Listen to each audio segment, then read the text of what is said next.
ಸರಿಯಾ ಸರಿಯಾ ಅಭಿ ಯಾರಾದರೂ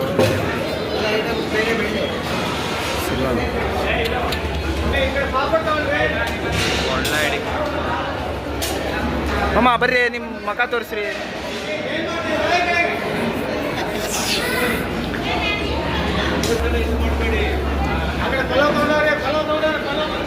ಹೋಗ ಶಿಷ್ಯ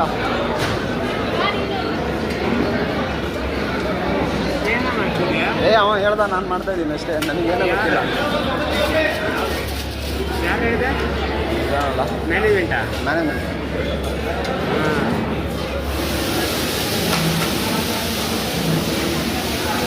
ಸ್ವಲ್ಪ ನಗಾಡ್ತಾ ಇರೋಣ. ನಿನ್ನ ಮಗ ಬರ್ತಾ ಇಲ್ಲ, ನಿನ್ನ ತಲೆ ಕೆಡಿಸ್ಕೊಬೇಡ. ಸಾಕಲ್ಲ, ಒಂದು ನಿಮಿಷ ಆಯಿತು. ಅವನು ಯೂಟ್ಯೂಬಿಗೆ ಹಾಕೋದಂದ್ರೆ ನಾನೆಲ್ಲ ಅವ್ನ ಕೈಲಿ ಕೈ ಸುಮ್ಮನೆ ಸ್ವಲ್ಪ ಯಾರು ಹಾಕ್ತಾರ. ಅವ್ರಿಗೆ ಅವ್ನು ಫೋನ್ ಯೂಸ್ ಮಾಡೋದೇ ಆರಂಭಿಸಂತ ಆಗಿತ್ತು.